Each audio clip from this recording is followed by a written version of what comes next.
As próteses biônicas são dispositivos de última geração que, através de sensores superficialmente conectados ao músculo do paciente, captam pulsos elétricos que possibilitam maior mobilidade e autonomia para amputados de membro superior. Sonho de consumo de muitas pessoas é considerado um dos sistemas protésicos mais realistas do mundo.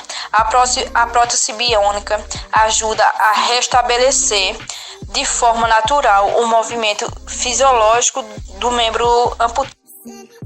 Ser configurada via Bluetooth permite à pessoa amputada realizar atividades cotidianas sem depender da ajuda de ninguém.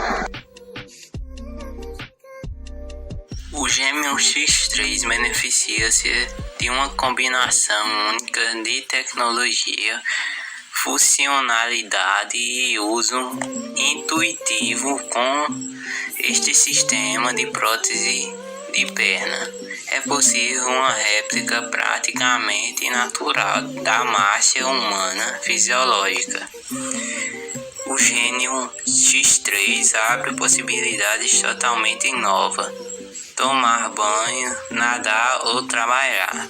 Como o sistema é à prova d'água e anticorrosivo, pode ser utilizado em todas as condições de ambiente. Com os avanços tecnológicos e a fabricação de próteses de nova geração de dispositivos, os projetos atuais vêm resultando em um custo bem elevado, o que faz com que as mesmas não sejam acessíveis para grande parte dos amputados. No Brasil, cerca de 6% que possuem a falta de um membro e menos de 3% da população amputada tem acesso às novas próteses de alta tecnologia. Essas próteses chegam a custar um preço variável de 130 mil a 150 mil, dependendo da extensão da amputação.